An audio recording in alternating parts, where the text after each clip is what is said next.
भैया को जगड़ा में बाबूजी परसै छथि भैर भैर बाटी मखान। झुमी झुमी भैया के करियन चुमान, झुमी झुमी लालन के करियन चुमान।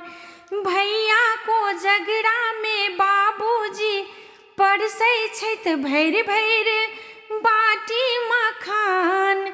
झुमी झुमी भैया के करियन चुमान, झुमी झुमी लालन के करियन चुमान।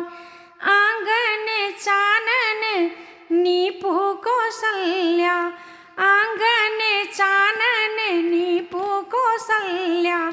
गजमोती चौक पुराण, झुमी झुमी भैया के करियन चुमान, झुमी झुमी लालन के करियन चुमान।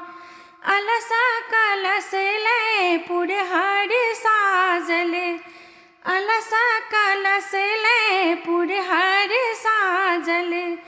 माणिक ले सुप्रहलाद, झुमी झुमी भैया के करियन चुमान, झुमी झुमी लालन के करियन चुमान।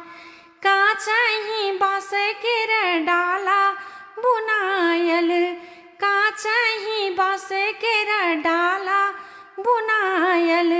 ताही सजल दुभी धान, झुमी झुमी भैया के करियन चुमान, झुमी झुमी लालन के करियन चुमान।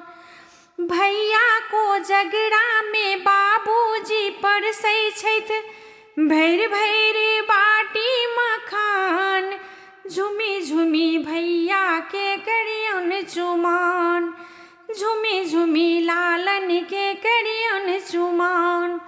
भैया को जगड़ा में बाबूजी परसै छथि भैर भैर बाटी मखान।